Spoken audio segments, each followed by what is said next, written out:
In this section, we'll take a look at the IPv6 concepts objective of the JNCIS Service Provider exam. We'll examine basic IPv6 theory and stateless auto-configuration.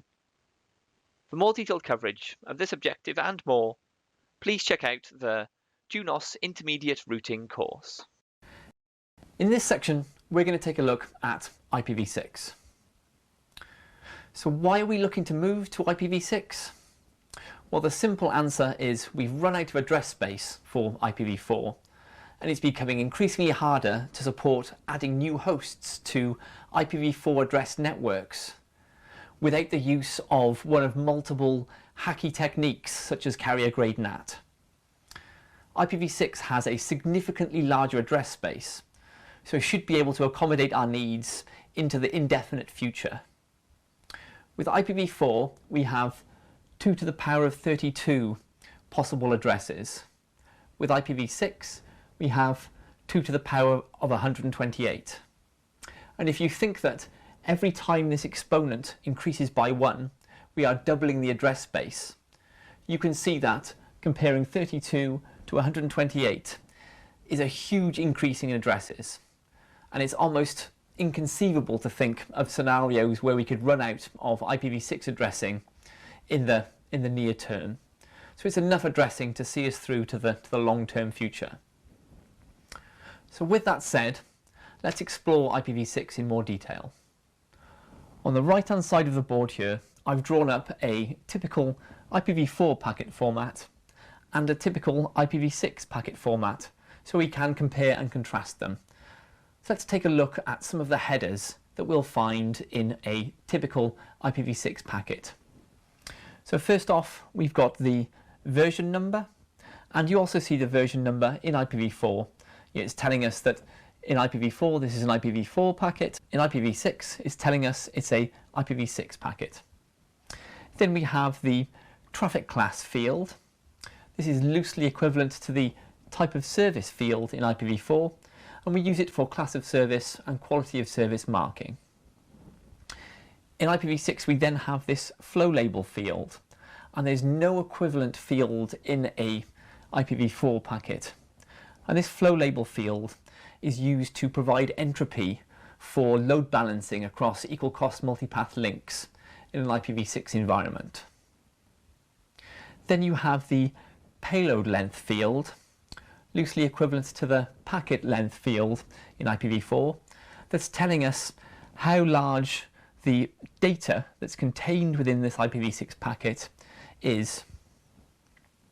Then in IPv6 we have the next header field.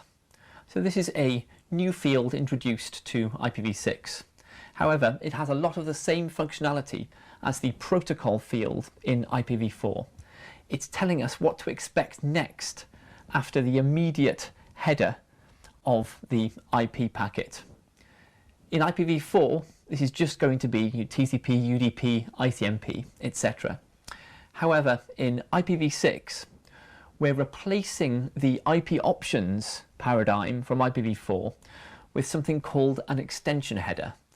So things like hop-by-hop routing that you would typically find in the option field in an IPv4 header are, instead of being implemented as options in IPv6, they're implemented as an extension header.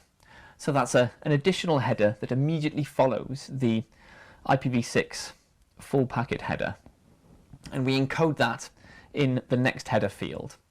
So say we had a hop-by-hop routing extension header within this IPv6 packet, it would say next header hop-by-hop routing. Within that extension header, if we then had TCP data encapsulated within the packet, the extension header would say next header TCP, the protocol identifier exactly the same as we have in the protocol identifier in IPv4. If this IPv6 packet didn't have any extension headers and we had TCP or UDP immediately encapsulated within it, this next header field would use the same protocol definition that we have in IPv4. It would tell us to expect TCP, UDP, ICMP, etc., etc. The hop limit field in IPv6 is loosely equivalent to the TTL, the time to live field in IPv4. And then we come on to the source address and the destination address. They're performing exactly the same thing as with IPv4, although of course they are obviously significantly larger than the 32 bits in IPv4. We've got 128 bits in IPv6. So that was comparing the key differences in the IPv4 and IPv6 packet headers. Another thing to note here is that IPsec is integrated within IPv6 rather than it being an add-on as it is with IPv4. And IPsec is implemented in IPv6 through the use of extension headers. So we have ESP and AH extension headers. So if we're doing packet encryption with IPv6, we have next header, and that's pointing to an ESP extension header and or a AH extension header. And that's how we do integrated IPsec within IPv6. Because we're dealing with this significantly larger address space, we have a different notation style when we're describing end hosts in IPv6. And this is what I've illustrated on the board here. The first key thing to note is that instead of representing addresses in decimal, we're representing those addresses in hexadecimal. And a typical IPv6 address is 8 pieces of addressing, each separated via a colon. And those 8 chunks, each of which is 16 bits or 2 bytes. And that brings us up to the full 128 bits of address space. Now, as you can see from writing this full address out here, we're dealing with these very large address spaces, and it's quite common to see many zeros in that address space. So having to type this out on a host, on a router, every time you needed to represent an IPv6 address, it's going to take a significantly longer amount of time compared to IPv4. Therefore, in IPv6 addressing, we have some simplification techniques that we can use. The first is that between 2 colons, we can omit all of the leading zeros. So this is the shortened notation omitting all of the leading zeros in this address here. These 2 addresses are identical. We're just using a shortened syntax here. And the second option is that once in the address, we can represent all zeros between 2 colons. So again, this address here is equal to this address here, which is equal to this address here. When you're using this 2 colons notation, you can only do it once within an address. And finally, let's finish by talking about some special reserved addressing within IPv6. So the first is, colon colon, so that's all zeros effectively, equals to unspecified. So if you're dealing with DHCP in IPv4, you'll see discovers sent to 0.0.0.0. That's the unspecified address in IPv4. In IPv6, it's much the same. It's all zeros.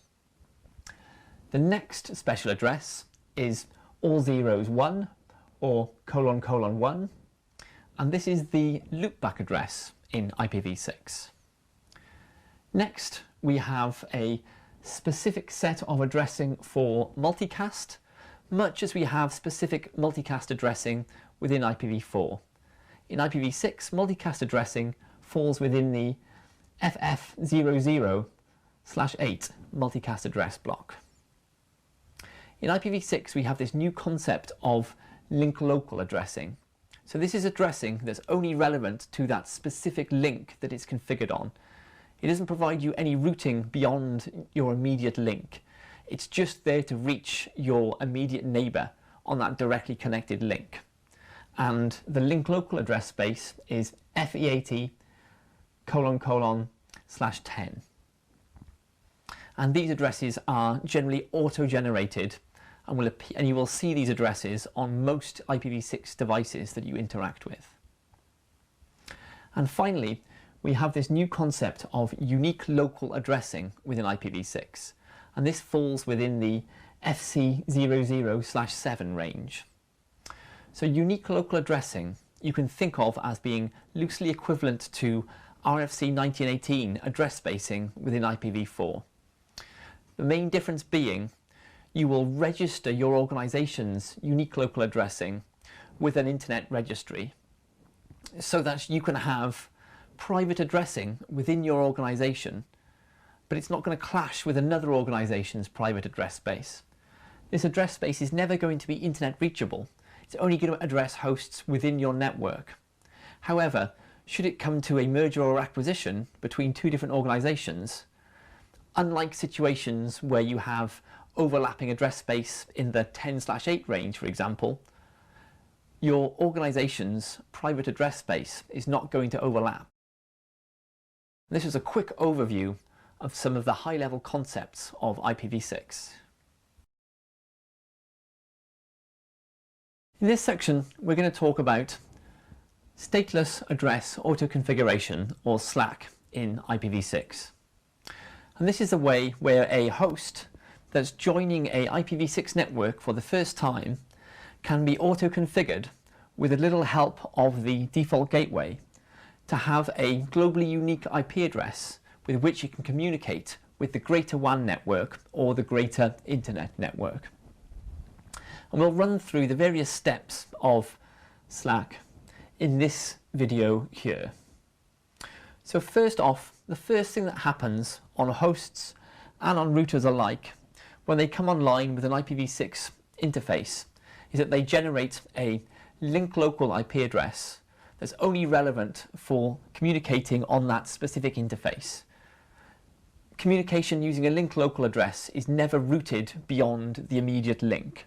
And a link local address is a function of the link local prefix, which is FE80/10, and a interface ID. And the interface ID is generated locally on IPv6 speaking hosts. So with the link local IP address generated, we then move to the second step of auto configuration, which is sending router solicitation messages. So the communication of addressing on IPv6 enabled hosts all utilizes a protocol called Neighbor Discovery Protocol. And Neighbor Discovery Protocol is actually just a few extensions to the ICMP protocol that we all know and love when we use for ping and trace route, that sort of thing. And router solicitation is the first message that it sends in this Neighbor Discovery suite of protocols. He's essentially asking for assistance from the upstream router. The upstream router is a router, so he then replies back with a router advertisement message. And this router advertisement message contains the globally unique address, essentially the public IPv6 prefix that's configured on the LAN to which this host is connected. And the router sends this information in a router advertisement packet to the connected host. Now that this connected host has this router advertisement packet with the globally unique prefix contained within it, he can generate a globally unique address by combining this prefix with a locally generated interface ID. And this unique global address can then be used to communicate with the outside world. It's probably worth mentioning at this point that historically this interface ID, both used for the globally unique address and the link local address, was a function of what's called EUI64 encoding.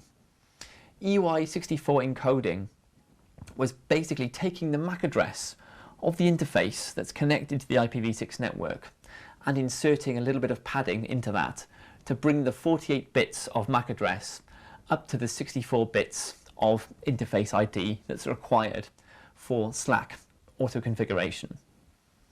However, privacy issues were raised with this technique because it basically meant that whenever this host moves networks, the interface ID remains the same, and because it's a function of the MAC address, it means that this host can be tracked when it connects to different upstream networks. So instead, the Slack protocol was modified in RFCs that document so-called Slack privacy extensions. And these document a way that the address is randomly generated so that it's not possible to reverse engineer that address back into the MAC address associated on the host.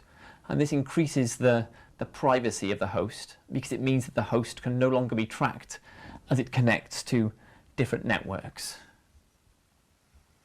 It's also worth mentioning as well that this ICMP neighbor discovery protocol that we've used to send router solicitations and receive back router advertisements from a connected gateway router, this protocol is what replaces ARP in IPv6. It's what we're using to bind the IP address on IPv6 devices to their layer 2 address, to their MAC address. And we're sending neighbor solicitation and neighbor advertisement messages instead of ARP messages to perform that layer 2 address to layer 3 address binding in an IPv6 network. This is a quick overview of stateless address auto-configuration with IPv6.